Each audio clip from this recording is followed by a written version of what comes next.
Hello everyone, स्वागत है आप सभी का आज के इस वीडियो लेक्चर में। आज के इस वीडियो लेक्चर में हम कक्षा 11वीं के विषय राजनीति विज्ञान के अध्याय फर्स्ट में संविधान क्यों और कैसे के बारे में पढ़ेंगे और इसमें जानेंगे कि संविधान क्या है, क्यों इसकी आवश्यकता पड़ती है, भारत के संविधान का निर्माण किसने किया, संविधान सभा में कितने सदस्य थे, संविधान सभा ने संविधान के निर्माण में कौन कौन से देशों से कौन कौन सी चीज़ें उधार ली, इन सब चीज़ों के बारे में जानेंगे। तो आइए शुरू करते हैं इस वीडियो लेक्चर को। सबसे पहले हम जानते हैं संविधान क्या है। संविधान की हम बात करें अगर आम भाषा में, तो संविधान को हम एक ऐसी पुस्तक मान सकते हैं जिसमें किसी देश के शासन को किस प्रकार चलाना है, ये नियम जिस पुस्तक में लिखे हैं उस पुस्तक को हम संविधान का नाम दे सकते हैं। लेकिन अगर किताबी भाषा में बात करें तो किसी देश का संविधान वह पुस्तक है जिसमें वर्णन किया है कि उस राजनीतिक प्रक्रिया का मूलभूत ढांचा निर्धारित करता है जिसके द्वारा उसकी जनता शासित होती है। तो ये था संविधान। संविधान क्या चीज़ है? ऐसी किताब जिसमें नियम और कानून लिखे हैं और उन नियम कानूनों के हिसाब से देश का शासन चलाना है। संविधान किसी भी राज्य सरकार के 3 प्रमुख अंगों की स्थापना करता है। सरकार के 3 प्रमुख अंग माने जाते हैं। विधायिका, जिसका काम होता है कानूनों का निर्माण करना। सरकार का दूसरा अंग है कार्यपालिका, जिसका काम होता है विधायिका के द्वारा बनाए गए कानूनों को लागू करना। और तीसरा अंग है न्यायपालिका। न्यायपालिका का काम है विधायिका द्वारा बनाए गए कानूनों की रक्षा करना। अगर उन कानूनों का कोई पालन नहीं करता है तो ऐसे व्यक्ति को सजा देना। संविधान सरकार के 3 अंगों की शक्तियों की भी व्याख्या करता है तथा साथ ही उनके कर्तव्यों की सीमा भी तय करता है। सरकार के जो 3 अंग हमने बात की, उन तीनों अंगों की शक्तियां व कर्तव्य संविधान में लिखे हुए होते हैं और इन अंगों को अपने कर्तव्य और शक्तियों का प्रयोग संविधान के अनुसार ही करना होता है। संविधान इसके अलावा उन तीनों अंगों के बीच आपसी संबंध तथा उन तीनों अंगों के जनता के साथ संबंध, इन सभी प्रकार के संबंधों का विनियमन करता है। मतलब ये नियम बताता है कि सरकार के 3 अंगों के आपसी संबंध किस प्रकार के होंगे, सरकार के 3 अंगों के जनता के साथ संबंध किस प्रकार के होंगे। संविधान जनता की विशिष्ट सामाजिक, राजनीतिक और आर्थिक प्रकृति, आस्था, आकांक्षाओं को पूरा करने का काम करता है तथा अराजकता को रोकता है। तो ये था संविधान, और संविधान में क्या क्या चीज़ें सम्मिलित होते हैं उसके बारे में हमने जाना है।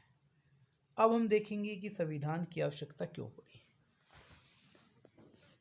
मनुष्य एक सामाजिक प्राणी है और समाज विभिन्न प्रकार के समुदायों से बनता है और इन विभिन्न प्रकार के समुदायों में तालमेल बैठाने के लिए संविधान जरूरी है, क्योंकि विभिन्न प्रकार के समुदाय हैं, उन सब की अलग अलग सोच है, अलग अलग आवश्यकताएं हैं और उन सभी सोच और अलग आवश्यकताओं के बीच तालमेल बैठाने का काम संविधान के द्वारा किया जाता है।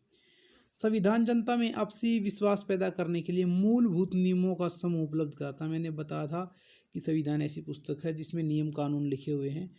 तो जो हमने अभी बात की कि प्रत्येक समाज में विभिन्न प्रकार के समुदाय रहते हैं, तो उन सभी अलग अलग समुदायों के लिए एक जैसे मूलभूत नियम निर्धारित करने का काम संविधान के द्वारा किया जाता है।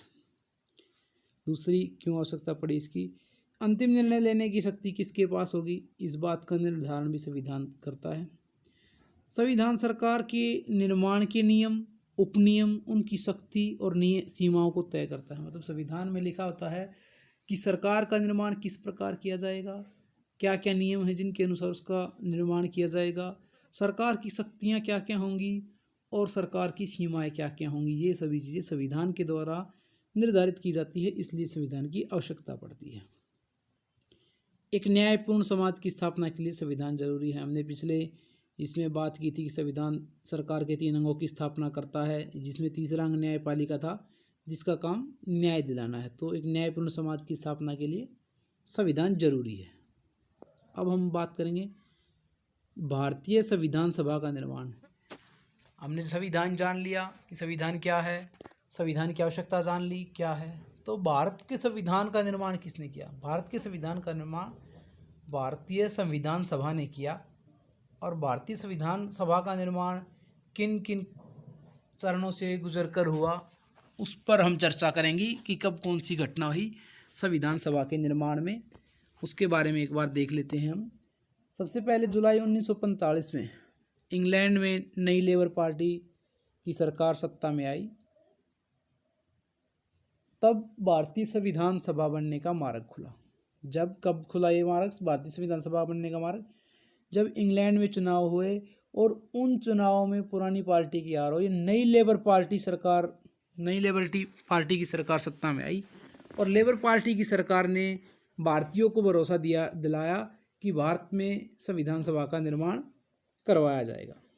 वायसराय लॉर्ड वेवल ने इसकी पुष्टि की और कैबिनेट मिशन योजना के अनुसार संविधान निर्माण निकाय की सदस्य संख्या 389 निर्धारित की गई। आरंभ में कैबिनेट मिशन एक मिशन बनाया गया संविधान सभा के निर्माण के लिए, और उस कैबिनेट मिशन ने संविधान सभा जिसने संविधान का निर्माण करना था, उसकी सदस्य संख्या 389 निर्धारित की है।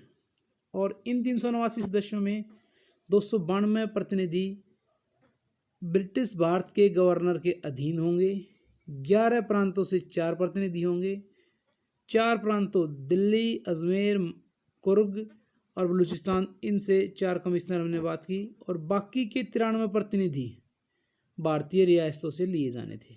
ये संविधान सभा का गठन कैबिनेट मिशन के अनुसार तय किया गया था। ब्रिटिश प्रांत के प्रत्येक प्रांत को उसकी जनसंख्या के अनुपात में संविधान सभा में स्थान दिए गए थे। मतलब 10 लाख लोगों पर एक व्यक्ति को स्थान दिया गया था संविधान सभा में। ब्रिटिश प्रांतों में से प्रत्येक प्रांत की सीट को 3 प्रमुख समुदायों में बांटा था, और वो 3 प्रमुख समुदाय थे मुसलमान, सिख व सामान्य।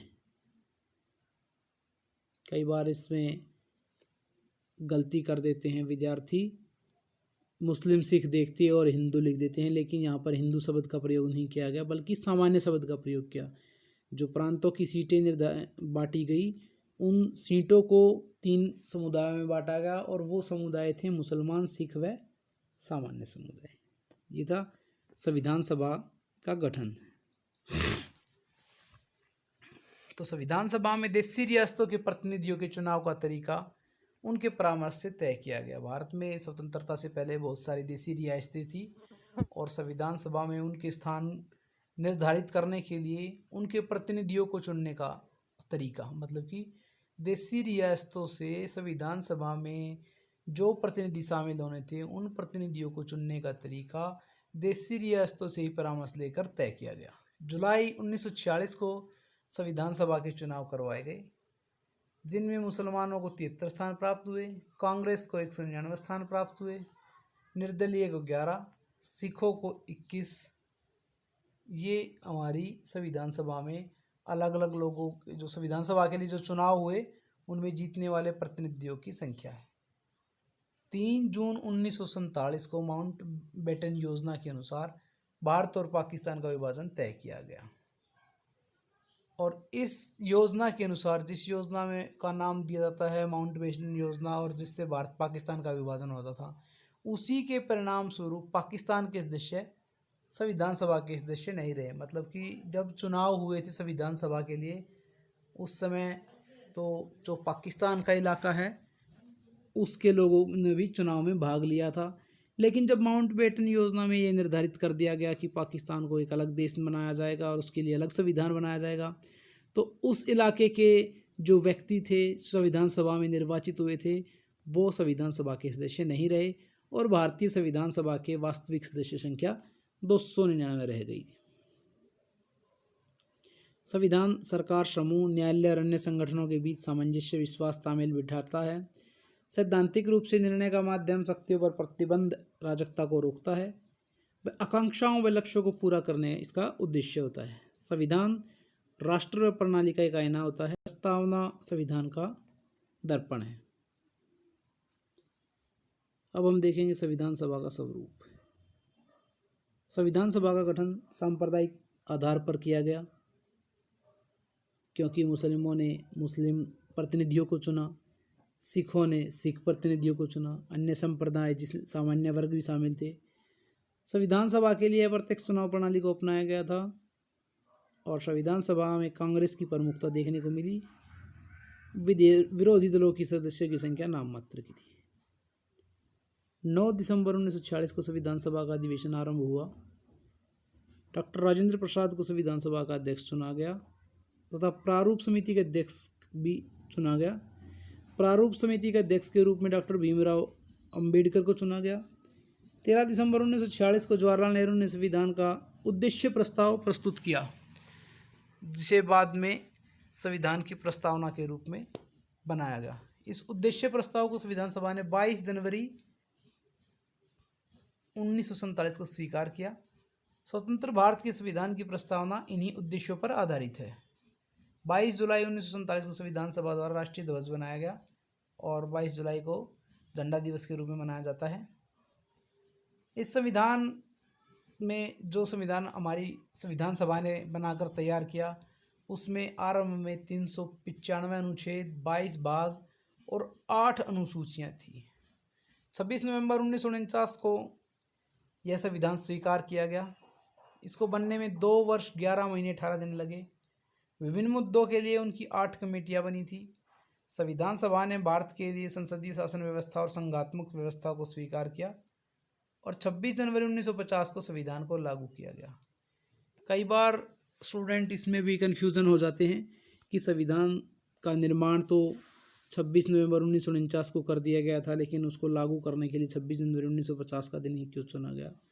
तो इसमें मैं बताना चाहूँगा कि लाहौर अधिवेशन हुआ था 1930 में, जिसमें जवाहरलाल नेहरू ने 26 जनवरी के दिन को स्वराज्य के दिन के रूप में बनाया था और इसी कारण से 26 जनवरी को संविधान को लागू करने का निर्णय लिया गया। ये कई बार प्रश्न परीक्षा में पूछा जाता है, महत्वपूर्ण प्रश्न है। अब हम देखेंगे भारतीय संविधान के स्रोत। संविधान में जो चीज़ें शामिल हैं वो किन किन देशों से कौन कौन सी चीज़ें ली गई। ये विस्तृत वर्णन नहीं है, बल्कि एक छोटा सा वर्णन है जिसमें बताया गया है कि भारतीय संविधान की कौन कौन सी चीज़ें कहाँ कहाँ से ली गई हैं। सबसे पहले 1935 का भारत सरकार अधिनियम था, जिससे बहुत सारी चीज़ें ली गई हैं। दूसरा, ब्रिटिश संविधान से भी बहुत सारी चीज़ें भारतीय संविधान में ली गई। इनमें है कानून निर्माण की विधि, विधायकों को अध्यक्ष पद देना आदि चीज़ें ब्रिटिश संविधान से हमने ली थी। फिर अमेरिका का संविधान, अमेरिका के संविधान से हमने मौलिक अधिकारों की सूची, न्यायिक पुनर्वलोकन शक्ति की स्वतंत्रता, ये सब चीज़ें अमेरिका के संविधान से ली गई हैं। और आयरलैंड के संविधान से हमने राज्य के नीति निर्देशक सिद्धांत लिए हैं। फ्रांस के संविधान से स्वतंत्रता, समानता और बंधुत्व के सिद्धांत हमने हमारे संविधान में लिए हैं। और कनाडा के संविधान से एक अर्धसंघात्मक सरकार का स्वरूप, सशक्त केंद्रीय सरकार, अवशिष्ट शक्तियों का सिद्धांत, भारतीय संविधान का प्रावधान, ये सभी चीज़ें हमने कनाडा के संविधान से ली हैं। तो आज का ये वीडियो लेक्चर यही समाप्त होता है। Thank you.